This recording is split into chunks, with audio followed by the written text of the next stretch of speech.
Baba Booey, Baba Booey, Howard Stern speaks Baba Booey, Baba Booey. Alright, let's go. System. Alright, that's part of the recording, I hope you know. Good. A light breeze causes the naked branches overhead to rattle like wooden wind chimes. This is a popular retreat for couples in the summer. The deciduous trees provide a beautiful green canopy, far out of sight of teachers and fellow students. But now in late winter, it feels like I'm standing under a pile of kindling. I breathe into my cupped hands and rub them together furiously to prevent them from numbing in this cold. Are you gonna put this on your YouTube channel? Yeah, probably. Alrighty. I'm gonna put really loud moaning in the background. Just how long am I expected to wait out here anyway? I'm sure the note said 4 p.m. Ah yes, the note slipped between the pages of my math book while I wasn't looking. Imagine doing math. As far as cliches go, I'm more a fan of the letter in the locker, but at least this way it shows a bit of initiative.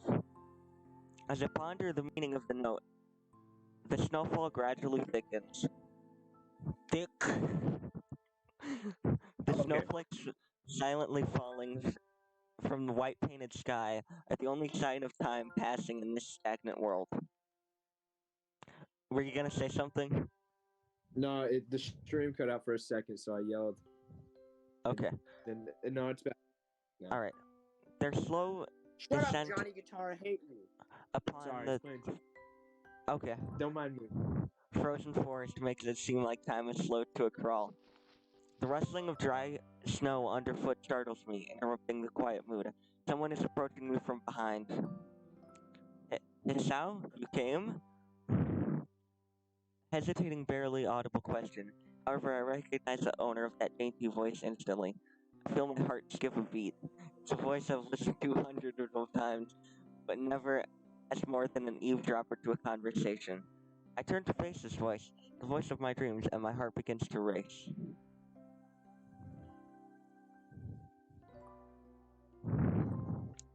Iwanako? I got a note telling me to wait here. It was yours? Dang it, I spent all afternoon trying to come up with a good line, and that was the result. Pathetic. Yes, I asked a friend to give you that note. I'm so glad you got it. A shy, joyous smile that makes me so tense I couldn't move a single muscle, even if I tried.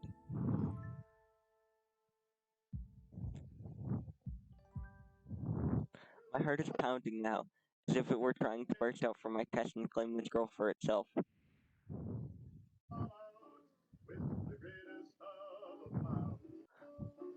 Alright. Ah, so here we are, out in the cold. Once again, the wind stirs up the branches. The cacophonous noise is music to my ears. Iwanako flinches ever so softly against the gust of wind.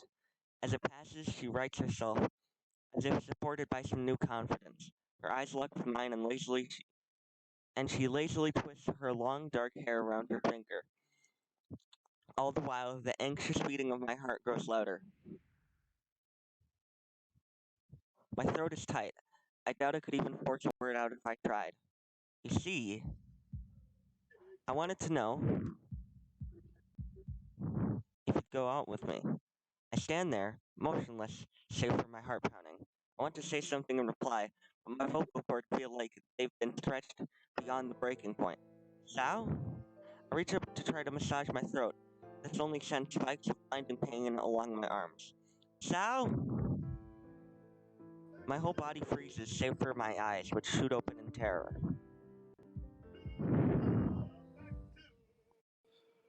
Sal! The beating in my chest suddenly stops. I go weak at the knees. I'm reading the game.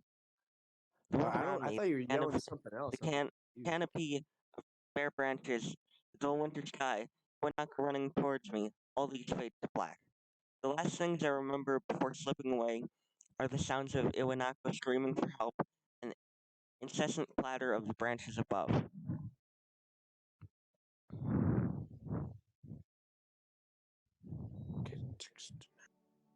Okay, there goes. Dude died of ligma.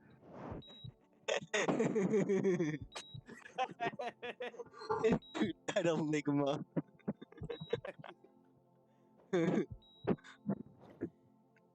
Dude, that's hilarious. So you can tell by the writing names that these are definitely people off of 4chan, like the Oh yeah, Hive Mind definitely. or Anonymous 22. Yeah, especially Nazi lover 555 or whatever. Crap, I skipped it. I skipped the cutscene. No! It's been 4 months since my heart attack. He had a heart attack, by the way. In that whole time, I can probably count the times I've left this hospital room unsupervised on one hand. 4 months is a pretty long time when you're left alone with your thoughts. So I've had plenty of time to come to terms with my situation. Arrhythmia. A strange word, a foreign, alien one that you don't want to be in the same room with. A rare condition. It causes the heart to act erratically and occasionally beat way too fast. It can be fatal. Apparently, I've had it for a long time. Said it was a miracle that I was able to go on so long without anything happening. Is that really a miracle? I guess it was supposed to make me feel better, more appreciative of my life. It really didn't do anything to cheer me up. My parents, I think, were hit harder by the news than I was. They practically had two hemorrhoids apiece. I had already had a full day by then to digest everything. To them, it was all fresh. They were even willing to sell our house in order to pay for a cure. Of course, there isn't a cure. Because of the late discovery of this condition, I've had to stay at the hospital to recuperate from the treatments. When I was first admitted, it felt as if I was missed. For about a week, my room in the ward was full of flowers, balloons, and cards. The visitors soon dwindled, and all the get well gifts began trickling down to nothing shortly after. I realized that the only reason I had gotten so many cards and flowers was because sending me their sympathy had been turned into a class project. Many, maybe some people were genuinely concerned, but I doubt it. Even in the beginning, I really had visitors. By the end of the month, only my parents came by on a regular basis. Iwanako was the last to stop visiting. After 6 weeks, I never saw her again. We never had that much to talk about when she visited anyway. We didn't touch the subject that was between us on that snowy day ever again. The hospital? It's not really a place I'd like to live in. The doctors and nurse feel so impersonal and faceless. I guess it's because they're in a hurry and have a million other patients waiting for them. That makes me feel uncomfortable. For the first month or so, I asked the head cardiologist every time I saw him for a rough estimate of when I'd be able to leave.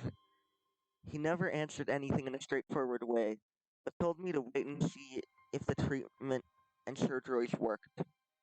So I idly observed the scar that those surgeries had left on my chest slowly change its appearance over time, thinking of it as some kind of an omen. I still ask the head cardiologist about leaving, but my expectations are low enough now that I'm not disappointed anymore when I don't get a reply. The way he shuffles around and answers shows that there is at least some hope. At some point, I stopped watching TV. I don't know why. I just did. Maybe it was the wrong kind of escapism for my situation. I started reading instead. There was a small library at the hospital, although it was more like a storeroom for books. I began working my way through it one small stack at a time. After consuming them, I would go back for more. Do you get why I was laughing when I said library? With the air quotes? Yeah. I found that I liked reading it, and I think I even became a bit addicted. I started feeling naked without a book in my hands. But I loved the stories. That was what my life was like. Days became increasingly harder to distinguish from each other, differing only by the book I was reading and the weather outside. It felt like time blurred into some kind of gooey mass. I was trapped inside instead of moving within. A week could go by without me really noticing it. Sometimes I'd pause in realization that I didn't know what day of the week it was, but other times, all the things that surrounded me would painfully crash into my consciousness through the barrier of nonchalance I had set up for myself. The pages of my book would start to feel sharp and burning hot, and the heaviness in my chest would become so hard to bear that I had to put the book aside and just lay down for a while, looking at the ceiling as if I was going to cry. But that only but that happened only rarely, and I couldn't even cry. Today the doctor comes in and gives me a smile. He seems excited, but not very. It's like he's trying to make an effort to be happy on my behalf. My parents are here. It's been a few days since I've last seen them. Both of them are even sort of dressed up. Is this supposed to be some kind of special occasion? It's not even a party. There's this ritual the head cardiologist has. He takes his time sorting his papers and setting them aside as if to make a point of the pointlessness of what he just did. Then he casually sits down on the edge of the bed next to mine. He looks me in the eyes for a moment. Hello, Hisao. How are you doing today? I don't answer him, but I smile a little back at him. I believe that you can go home. Your heart is stronger now, and with some precautions, you should be fine. You have all your medications sorted out. I'll give your father the prescription. The doctor hands a sheet of paper to my dad, whose expression turns wooden as he reads it quickly. So many. I take it from his hand and take a look myself, feeling numb. How am I supposed to react to this? The absurdly long list of medications staring back at me from the paper seems insurmountable. They all blend together in a sea of letters. This is insane. Side effects, adverse effects, con- contraindic-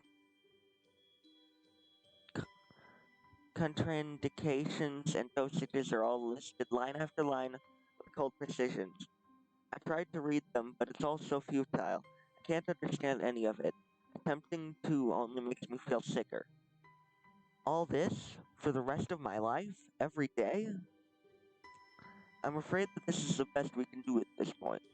However, new medications are always being developed, so I wouldn't be surprised to see that list fade over the years. Years? What kind of confidence booster is that? I'd have felt better if he hadn't said anything at all. Also, I've spoken with your parents, and we believe it would be best if you don't return to your old school. What? Please calm down, Hisao. Listen to what the doctor has to say. Calm down? The way he says it You're lagging. tells me, oh, you freaked me out, dude. He knew full well that I wouldn't like it. Am I going to be How did I homeschooled? freak you out? What did I do? Well, it sounded like you went into the microphone. Whatever of my concern shows is being ignored. We all understand that your education is paramount. However, I don't think that it's wise for you to be without supervision. At least not until we're sure that your medication is suitable. So I've spoken to your parents about a transfer. To a school called Yamaku Academy that specializes in dealing with disabled students. Disabled? What am I? It has a 24-hour nursing staff, and it's This only a is few minutes. too bad. Yeah, I'm probably What did you about say? this. What did you say? If you hear vomiting noises, just know I did something dumb. Okay.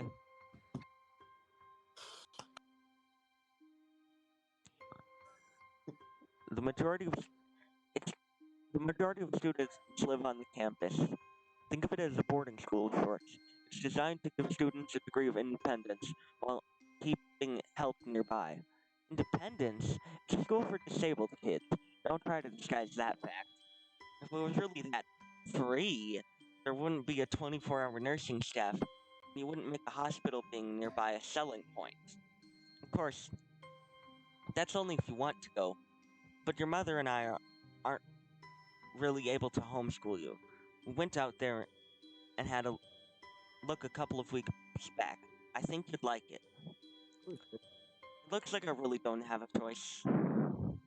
Compared to other heart problems, people with your condition usually tend to live long lives. You'll need a job one day. This is a good opportunity to continue your education. This is an opportunity.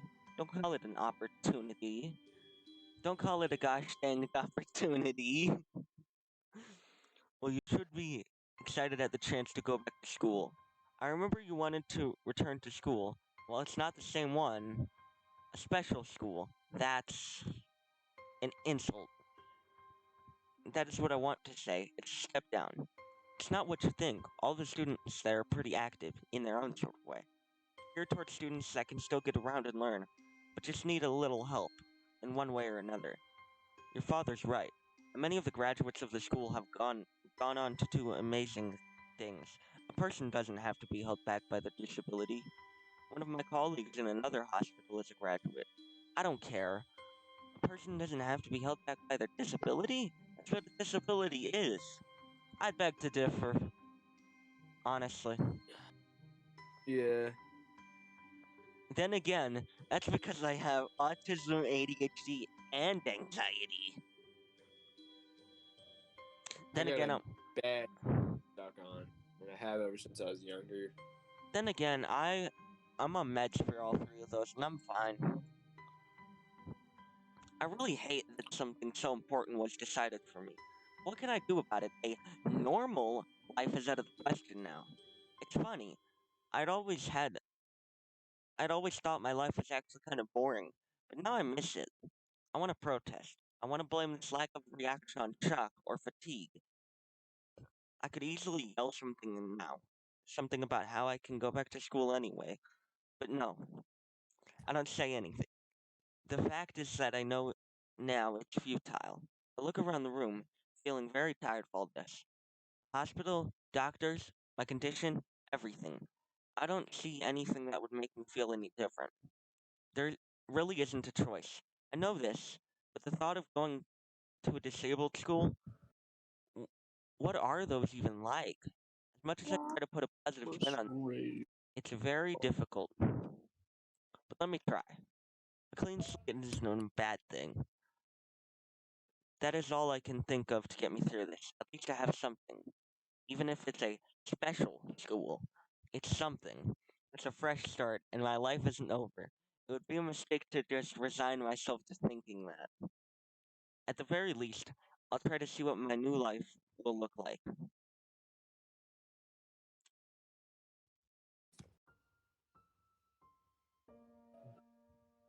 Is this when we meet the disabled waifus?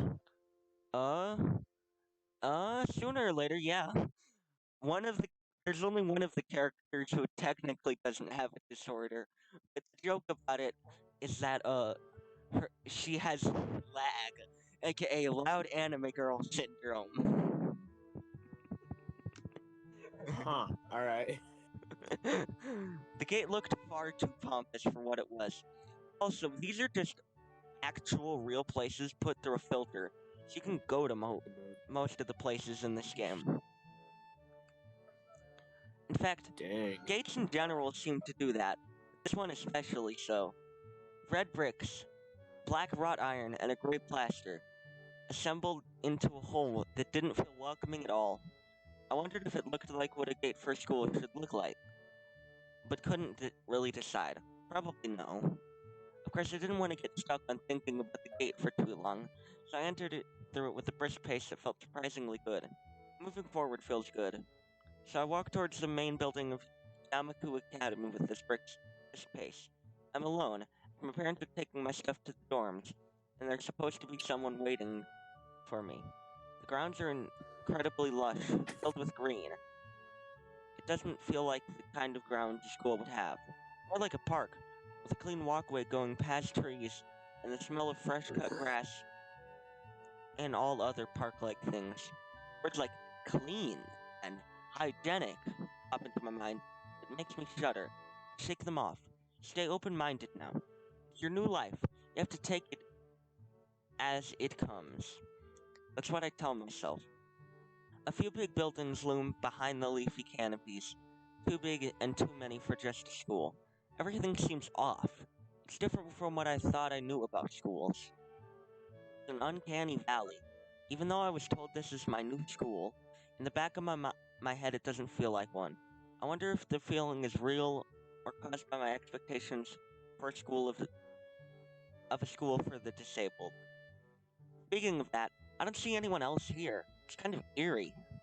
It makes me wish there was somebody here so I could anchor myself to something tangible instead of having this feeling that I stepped into another dimension. The trees hum with the wind, and green hues flashing all around me catch my attention. It makes me think What if about we're playing? hospitals again. What? What if we're playing as Yandere Dev and we don't even know it? Like we're just straight up Yandere Dev. No, Like but his there mom is a kicked him character very out. similar to Android Dev that we'll meet sooner or later, and I think you would have a fun time voicing him. Wait, I got a voice. Okay, wait. So we're gonna meet like a fat lazy man who lives in his mom's basement. Not who fat has a and bunch lazy of and lives in his animation mom's stuff. basement, but he Well, is. then how are they similar to Dev? You'll see. Can I put on a Brooklyn accent when I do him? Yeah, I guess. It makes me think. Sweet. Okay, I'm going back to voicing stuff. It makes me think about hospitals again. How they say that the operating rooms are painted green, because green is a common color. So why am I feeling anxious despite all this greenery? Only after I stand in front of the haughty main building, I surprise myself by realizing why the gates bothered me. It was the last chance I had to turn back, even if I had no life I could return to. Still, after entering, there was absolutely no way I could go back anymore. Feeling nervous and with this realization set in my head, I open the front door. A tall man with bad posture notices me as I enter. We're the only people in the lobby, so it's only logical. Tall man. You must be Nikki? Nakai. So you are. Excellent. I'm your homeroom and science teacher. My name is Muto. Welcome. We exchange a handshake that is neither firm nor sloppy, and he looks at his watch. The head nurse asks you for a brief check-in visit. There's no time for that now. Oh, did I go later? Yes, afternoon is probably fine. We should get going and introduce you to the rest of the class. They're waiting already. Waiting for me? I don't like being the center of attention, but I guess it's inevitable in a situation like this. Somehow, not knowing what is waiting for me makes me feel really nervous. Thinking of this, I almost missed what the teacher is saying. Do you want to introduce yourself to the class? Okay, pick a choice. Okay. Let's do. I want to. I'm. If let's be just a douche about it and say why. Okay. Cause screw them. We're better than them. I guess. Why? Do I have to? Of course not. That's why I asked. Right. Oh, Let's go then. My heart is pounding in my chest, and it keeps me thinking about my condition as I follow the teacher up the stairs. That was a dumb decision. What? Why we just made more work for ourselves and shit. Why not? Dang it, that was dumb. True. Whatever. The third door down the third floor corridor is marked as a classroom for class 3-3. Muto opens the door and enters. Good morning, everyone. Sorry I'm late again. I hesitate for a split second and freezing on the spot. Get a grip. This is a big step, I know that. There isn't any point to worrying so much about it now. At least not this soon. What were you gonna say? What? What were you gonna say? Oh, I said, what kind of painting is that? And it was a really weird looking painting. I don't know. This thing's going. Looks cool though. Like you gotta remember, this thing's going like a little bit slower than it is for me, than it is for you, because you're watching in real time. I'm watching it through a Discord thing. Oh yeah. That's the one who I mentioned. You know what I mentioned, and I don't even think I'm gonna bring it up. Yeah. Wait, the Cyclops one that I was talking about? Yeah, the Cyclops image kept sending. And then Don't talk They about were your idea. like,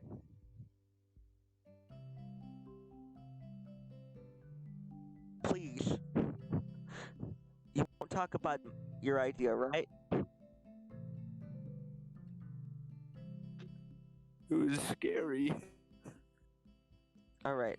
Um.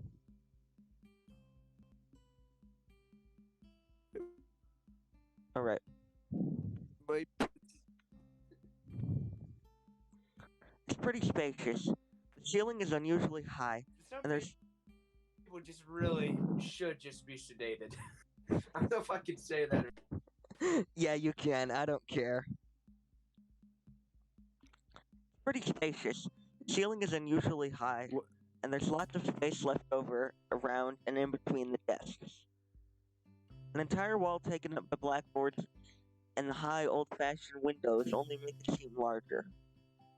The students' desks are just standard wooden desks with a shelf underneath, for books and wooden chairs with metal frames. Simple and efficient. Not comfy though.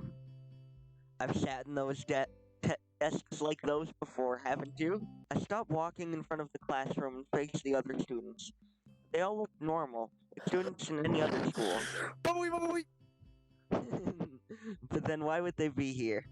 They're probably like me and have something I wrong can't with hear them. you. I don't know if you're talking or. Okay. Okay, can you hear me now? I can hear the Discord audio, but Can you yeah, I hear? can hear you now. Just some.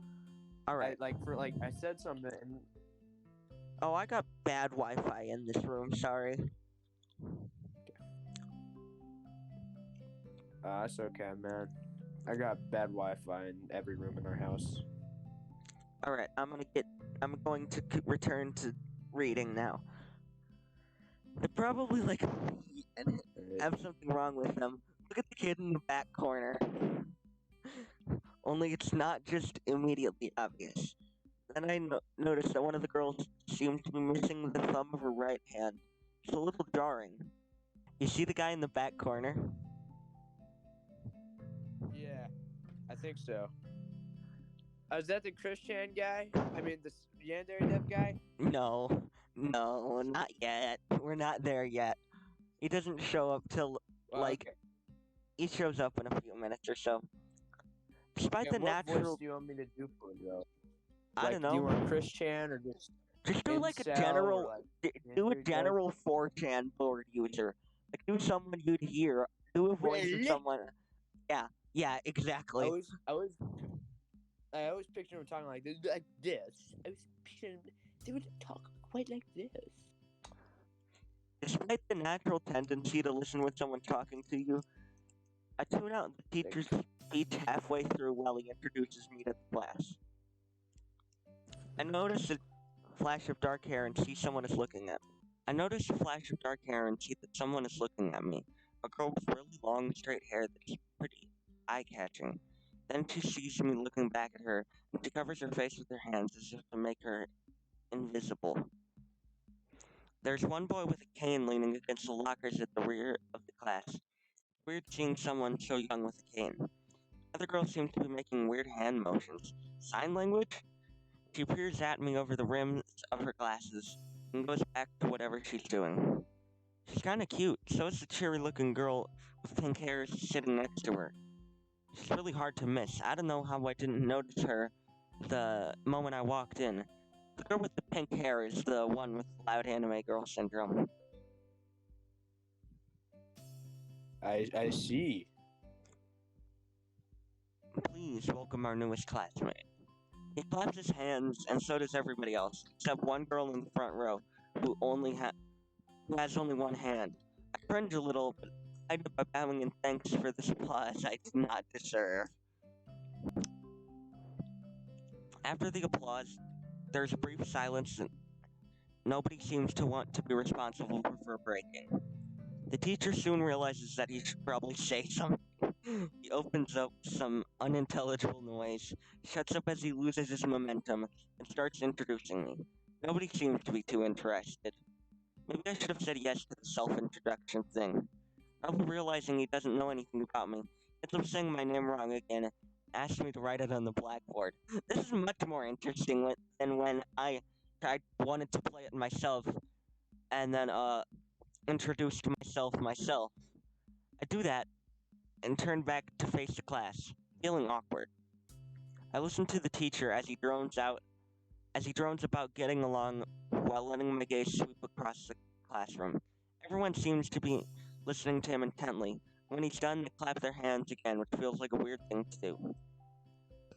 The first row girl claps on this round, with her one hand against her other wrist that ends in a bandaged stump. It makes me feel a little bad. We're going to be doing some group work today, so that'll give you a chance to with everyone.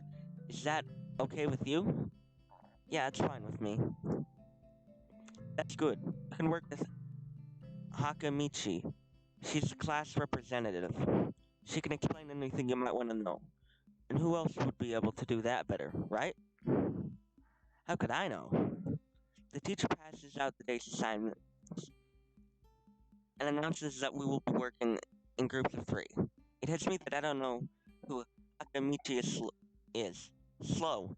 The teacher seems to catch my helpless expression. Oh, right. Hakamichi is right there. She's Yuni Hakamichi. As she calls out her name, the cute, bubbly-looking girl with bright pink hair and gold eyes waves her hand at me. I take a seat next to her by the window. She is not the class representative. Hey, I guess you're Hakamichi, right? It's nice to meet you. What? I'm caught off guard by her laughter. I don't see what song's gonna be playing. Oh, no song right now. It's nice to meet you too. It's nice to... But I'm not Hakamichi. I'm Misha. This is Hakamichi. Shi-chan! Song. I'm waiting for ease. It's got really cool piano thing. Giggling, Misha points to the girl next to her, the one I saw using sign language before. It looks like she's been staring at me this whole time. She nods once nonchalantly to show that she acknowledges my presence, but only barely. She has short yet carefully, neatly brushed hair, a pair of oval-shaped glasses balanced on the tip of a dainty nose, and dark blue eyes that seem to alternate every few seconds between analytical and slightly bored. It's nice to meet you. She immediately looks at Misha, who smiles, makes a few quick gestures with her hands. Hakamichi nods. Why are their boobs so big? What? Aren't they children? They're this is high schoolers. But also, Mitchell, dude, stop. Please. What did I do? I don't... You know what you said, and I don't want to have that conversation. Wait. Dang it, 1 second. I have to deal with something really fast. Alright, I'll pause the recording for you. Alright, I got a little distracted. What disabilities do they have? The pink hair girl doesn't really have any disabilities, but she has loud anime girl syndrome. And the one with the blue hair and glasses. Annoying, right? Yeah, and the one with the blue hair and glasses is deaf, and the one with the pink girl is her interpreter. Oh, okay, that makes sense. I start to wonder if the teacher was messing with me, saying things like, "You'll be able to talk to people," and who better to explain things to you? I can see you're a little confused, right? Right? But I understand why you would think I was Shi-chan. Shi-chan is deaf, so I'm the person who translates things back and forth for her. I'm like an interpreter. She says it's nice to meet you too. You're the new student, aren't you? Well, Shi-chan, of course he is. If he wasn't, he would have been... If he wasn't, he would have been standing up there for no reason, right? Right. Misha looks at me with a weird expression, then continues. I feel like this would have been better if they would have had it, like, in parentheses, what, the student council rep was saying in parentheses, instead of just it all coming out of the same dialogue box. Does that make sense? Oh, Sorry, my mic was muted. Yeah, it makes sense. alright. Misha looks at me with a weird expression, then continues. We don't know much about him, but maybe we'll find out later. Maybe I should have introduced myself after all. No, the recording. Wow, we've been recording for a while. Maybe I should have introduced myself after all. Anything would have given a better first impression than the teacher's drone and fumbling with my name. We knew there was going to be a new student, but we didn't know you would be here today.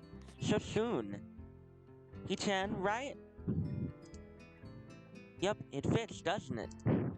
Did I say it out loud? It's just a surprise. I've never liked that nickname. I don't really see how. It fits. You look just like I imagined. Ha ha ha. You look just like a He-chan. I wonder why everyone seems to think so. Akamichi taps her fingers on the desk to get Misha's attention, but they gesture back and forth to each other excitedly. Heads blur. Misha seems a little overwhelmed. The main character sounds like he's never watched a news broadcast in his life, ever.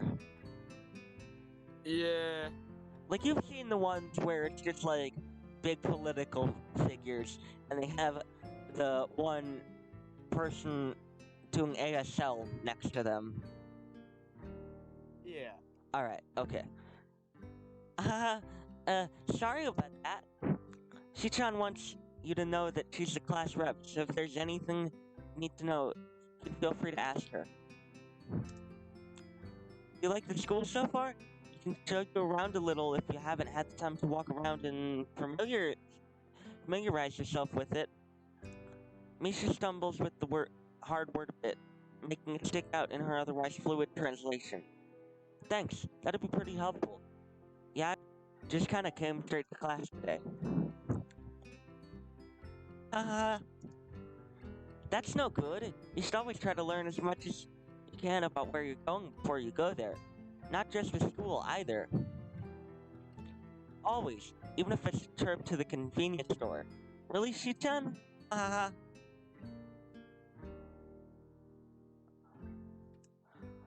Learn about where you're going? I guess you didn't bother to do that, or just didn't care enough to do so. I didn't look forward to this, even if I committed myself to go along with it half-assedly, but anyway. I don't say anything, and Misha signs something that ends in a shrug. What was that? It seems like it was about me. I feel like slumping over in my seat. Both of them are smiling. That shrug hit me unexpectedly deeply. You look down. Are you okay? Don't take it the wrong way, please. I hate when people are afraid to ask questions. That's how people learn things, by asking. Asking for help is perfectly normal, as much as needing help. Stop looking like you just failed a test. Mwah. Alright. Ah, and another thing. You don't have to call Shi-chan something so formal like Hakamichi or class rep all the time. Just call her Shi-chan.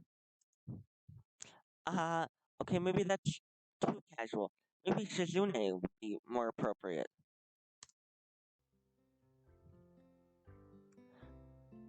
Yep, Shizune is fine. Okay, that would be a lot easier for me. I feel more at ease. Both of them seem so friendly, so I feel like an idiot for being so apprehensive earlier, especially about Shizune, who I assumed would be all business. Well, she still seems like that, just less so, I guess. Huh. Oh right, we haven't even touched the assignment. We should start work now, or Shichan will get mad. The assignment is also kind of long, so we should start now if we want to finish it before the end of class. That too! You can understand the loud anime girl syndrome, can't you? Yeah, definitely. Izuna glares at the two of us impatiently. I don't need to know sign language to understand that. Okay, I get the message. After class, we can take a walk around the grounds together. It's a nice day today. The sign was actually very challenging to get through, combining aspects of being both difficult and unnecessarily long.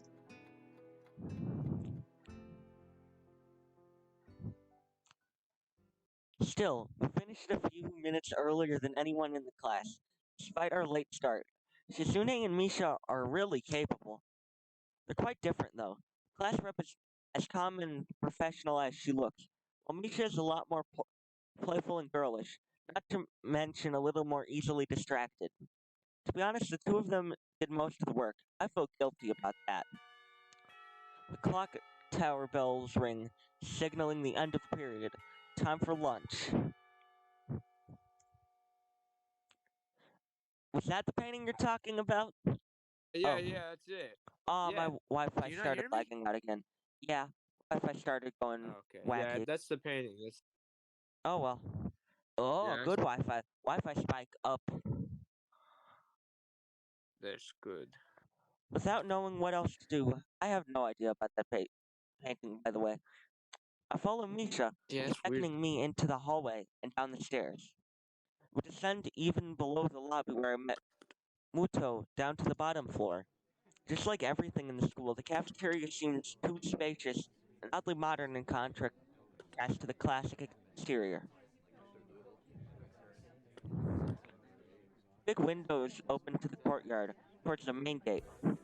It's the cafeteria. Oh yeah, it's ease time. It's what time? Ease, Is my which is character when I? no, I'm talking about the music track. Really good piano part. Oh, Her enthusiastic statement did of you the say there's? obvious. What? Did you say there's like a girl with like autism or something in this game? No. Oh, what did you say? I think I said the main characters I pointed out were a girl with no legs, a girl with no arms, a burn victim, and a deaf girl. Those are the only characters I've met. Oh, and a blind one. Oh, okay. Her, oh, and also one with PTSD from burns. I see. Her enthusiastic statement of the obvious makes people around stare, but Misha doesn't seem to care, so we proceed to the line. There's a rather long list of menu options, which seems great until I realize that many of them are to accommodate students who need special diets. And nice. It almost feels like I'm at the back of the hospital eating portions measured with scientific precision to meet the needs of the patients. Pick something at random and follow Shizune to a table, sitting opposite of her. I nibble indifferently at the food I'd rather not eat. Misha pokes me in the side to get my attention and points to Shizune. I don't understand signs, so the point escapes me. Maybe looking at a person who talks to you is proper and polite. Do you want to know something? What? About anything. We're your guides. So you should ask if there is something. I wonder. Okay, so the library. Do we do the library because main characters like into books? Do we be rude or do we just downright not ask at all? Oh crap. Yeah. One second. Let me check. What are the options? Abstracted. Ask about the library. Okay. Ask about Shizune's deafness. I think I got everything I need to know. Shisune's deafness. Uh, What's more character development? well then.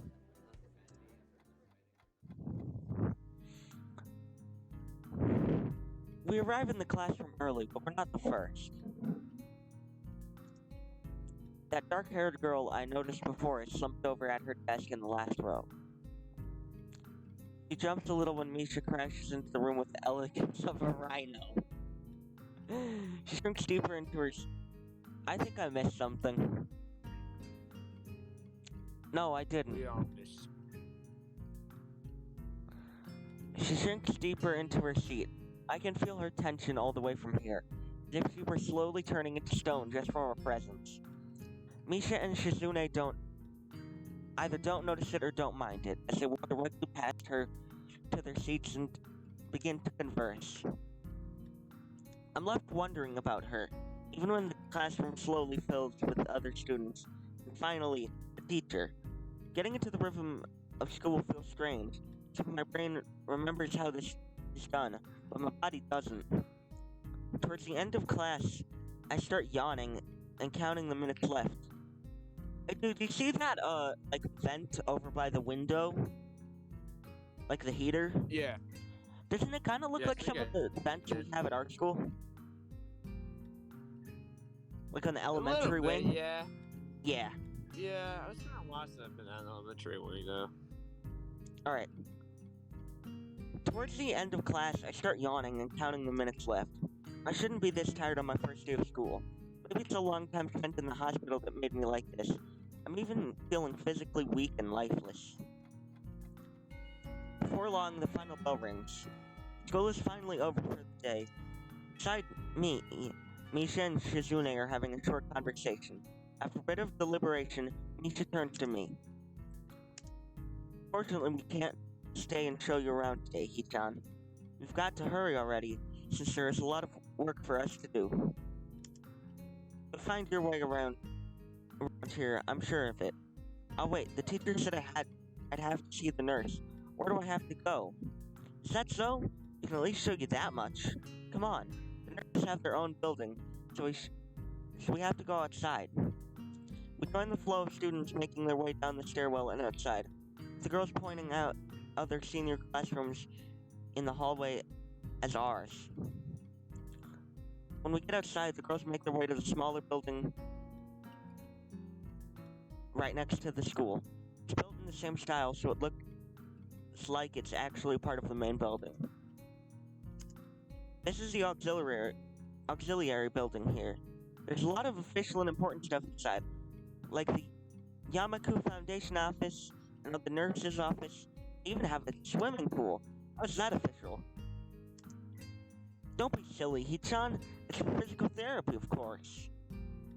Anyway, all the nursing staff facilities are in there too. The head nurse's office is on the first floor. You'll be fine from here, right? Well, be going then. See you tomorrow. Yeah, thanks. Bye. Hello? Hello? Yeah, the computer died, but one of the new features is it dies early so that it doesn't die.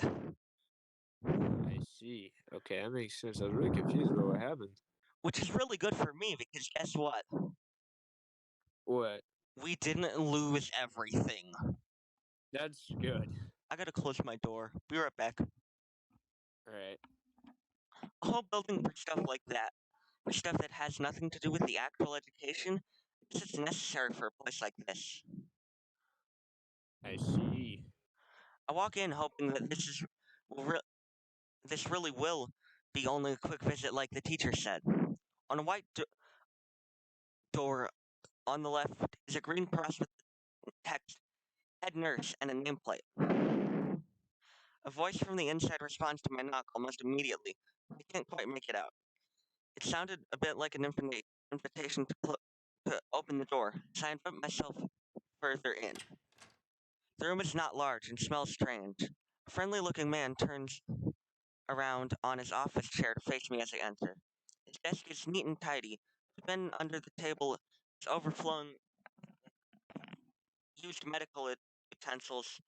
There are about a dozen coffee cup rings lingering on the desk. Hello there. What can I do for you today? He's young looking and sort of rugged, but the dimples in his cheeks wash that impression away when he smiles. Are you the nurse? He smells like a person who has heard this very same question hundreds of times. Why, yes, I am. It says so on the door, no? I like the jazzy feel of this song. You can call me by my name or just the nurse, like everyone else. Of course. I shake off my confusion, realizing I should probably grab his extended hand. Of course. Oh, his handshake is rather firm and friendly. Right. I'm a new student, and my homeroom teacher told me to come and meet you. My name is Hisao Nakai. His eyes light up with revelation and he snaps his fingers. Oh, you're that Nakai. I was reading your file in the morning. Some kind of chronic arrhythmia and related congenital heart muscle deficiency, right? He gestures me to sit down in a vacant armchair in front of his desk. Yes. Good. Well, you've probably been briefed about the school enough, so I'll just go over this quickly. You have what kinds of facilities available? Mostly physical therapy and stuff. There's always someone from my staff around, even at night. Should never hesitate to call us if there is a problem. The famous 24-hour nursing staff. Wow, this is a lot. This is like a hospital. Well, not exactly. For example, we don't do brain surgery here. His joke feels so out of place that I'm left thinking why he even said it. Yeah, just said. Yeah, just that it's really weird to have so many medical people at a school. You'll get used to it. I'm not so sure of that myself, but I don't let the nurse know it. Now, just let me find your file again. While he searches for something from his computer and shuffles stacks of paper around, I let my gaze wander around the room. It's the epitome of generic, I'd like to say. Beige walls and ceiling, dark gray laminate flooring, and all the equipment you'd expect from a school nurse's office. Even the ridiculous educational posters are hanging on all four walls, reminding me to eat properly, 3 times a day, and from all the fruit groups. Smiling, the nurse draws a thick file from his stack of similarly thick files and opens it. So you already have medication for the arrhythmia. Just remember to take your pills every morning and evening, or it won't be much help. Apart from that, do you do any sports? Rash stuff like, I don't know, boxing? He grins to his own joke, but... what'd I do?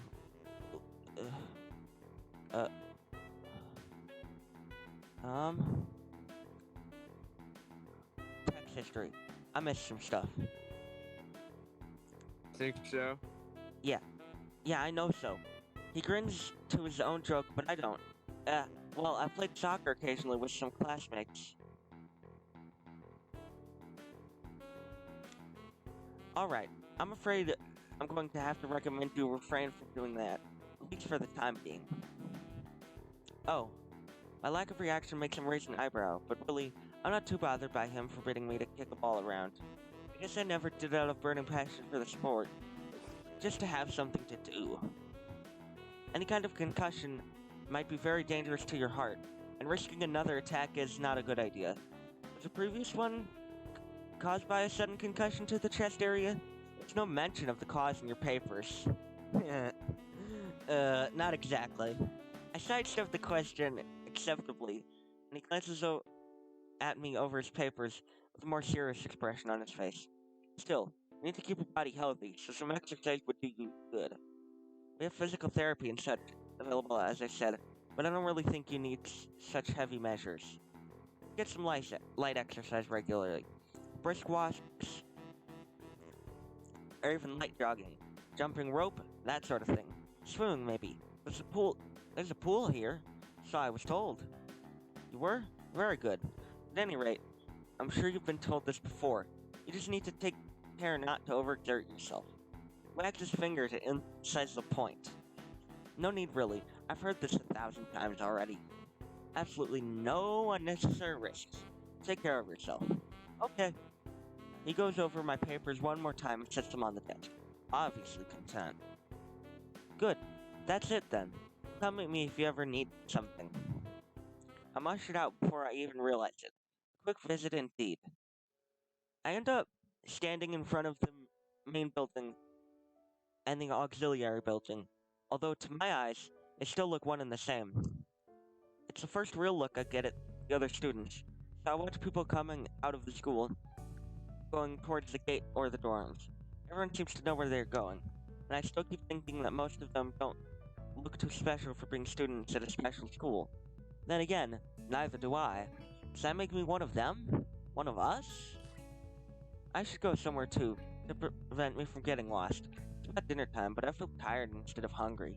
Weariness in me grows as I trudge towards the dorms, set a little way apart from the main building complex. I think after this in-game day, I'm just gonna call it for the game. We can still talk and stuff afterwards. Alright, yeah, I'm fine with that. The weariness in me only grows as I trudge towards the dorms, set a little way apart from the main building complex.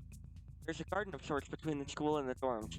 Shrubbery, flowers, and that overbearing smell of fresh cut grass that fills the atmosphere. I like the smell of fresh cut grass, though. Yeah. It dawns on my tired mind that the smell feels so novel because I haven't been outside at all for so long. The dorm building is big and made of red brick. Like the others, it feels way too pompous for what it is, so I push forward, going inside. It takes more time than necessary to fish out the key I was given from my pocket. Alright, in a moment, your character's gonna show up that I want you to voice. Alright. Room 119. Despite the ornate... Give me a second here. Alright. Exterior. Come on. Alright. The inside of the dorm is fairly new, functional, and boring. Just like in the main building, the halls and doors are wide to accommodate wheelchairs. Same goes for the elevators at the ends of the hallways. I poke my head around the corner of the common room door. Inside, a few students are watching the television. One nods and gives a quick hello before turning back to the TV.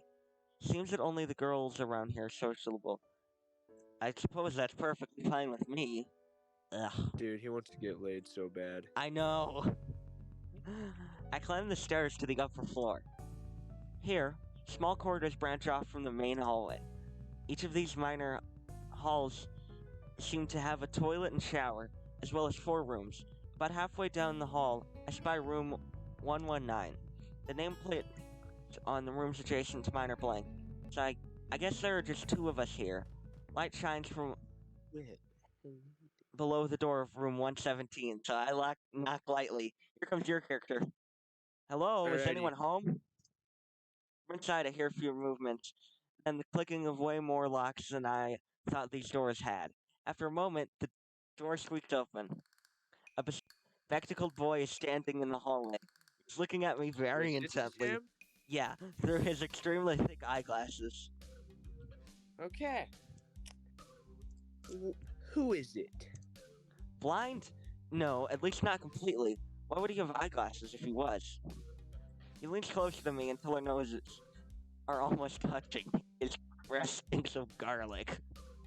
You sound not guy. I'm moving into the next room. I thought he should introduce my... His face suddenly brightens in realization, and he stands back upright, thrusting his hand out in a smiling greeting, almost straight to my diaphragm. Oh, sup, dude. The name is Kenji.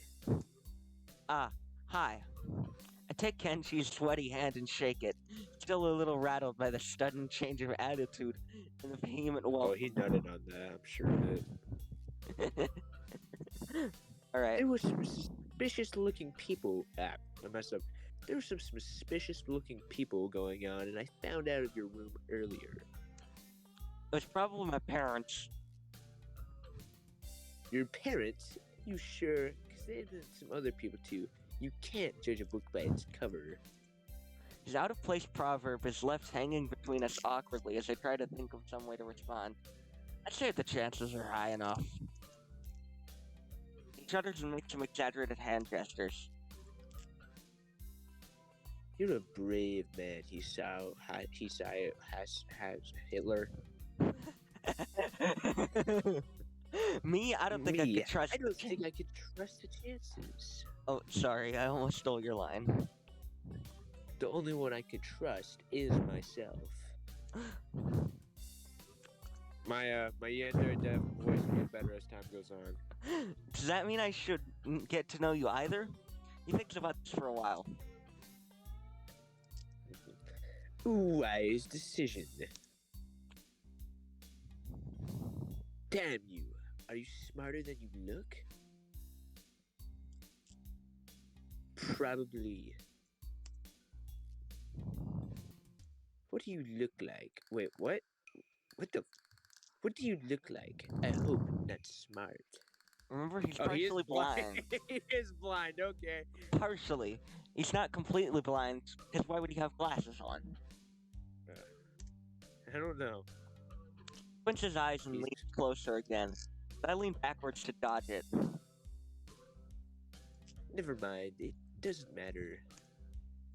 With that, he turns, fumbles around for a moment in search of the door handle, and shuts the door behind him. That was a loud shutting of the door. Yeah, it's weird. Now do you see why I asked you to voice him like a typical 4chan user? Yeah, I'm gonna have to work on my yandere dev voice, so it's kind of like half like comic book guy and like half yandere dev. I think he just is supposed to be your typical 4chan user, seeing as this is I a mean, 4chan game. I'm sure yandere dev spends most of his time doing it on 4chan. No, Yandere Dev quit 4chan. Oh yeah, I'm sure he does on Reddit or something then, talking to his Discord kittens. I slide the key into the lock of the door marked 119. Bleak beige walls, white linen, a desk made of some light wood, ugly curtains. It's no one's room, impersonal, just like my hospital room was. My bags are still sitting at the front of my bed, looking a lot emptier than they did this morning. The closet is sitting open, stocked with my clothes. Also, it seems that there are a number of school uniforms hanging there as well. A note is pinned to the sleeve of one of the shirts. Hi, Hitan. Unpacked your things and made your bed. They said if these don't fit, then you should go to the office tomorrow.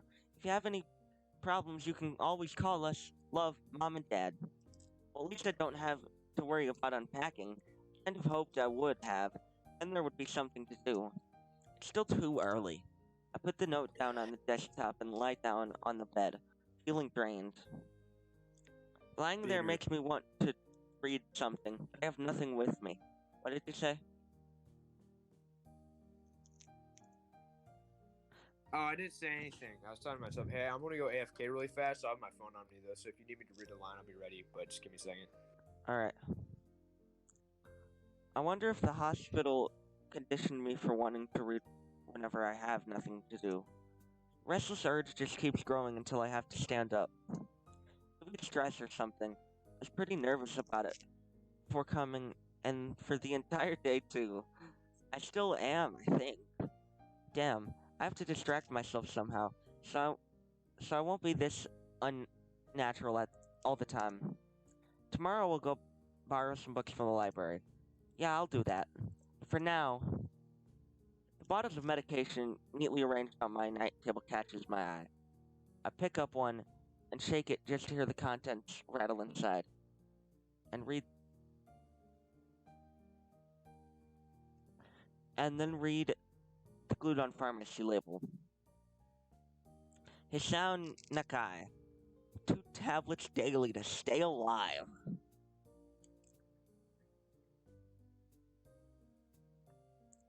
It doesn't really say that, but it could just as well.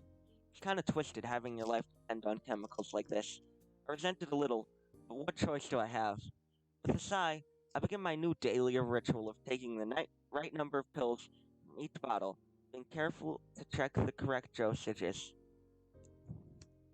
I lie down again, feeling hollow and uncertain, and after that, I keep staring at the blank, unfamiliar ceiling for a long time. It doesn't start looking any more familiar, not even after darkness falls and long shadows draw across my room like fingers. The sheets feel slightly more comfortable, warm and nest-like against the chill that passes for room temperature here. Soon the lighter shade of darkness that is the ceiling looks like every ceiling does at night, and it becomes the only thing I recognize anymore. The night beckons me to sleep, and I feel the coldness of unfamiliarity and fear creeping up my spine once again.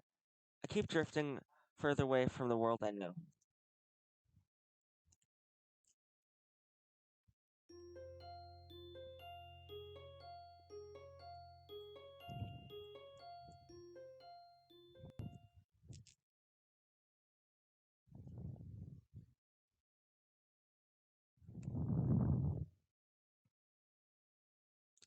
And alrighty then.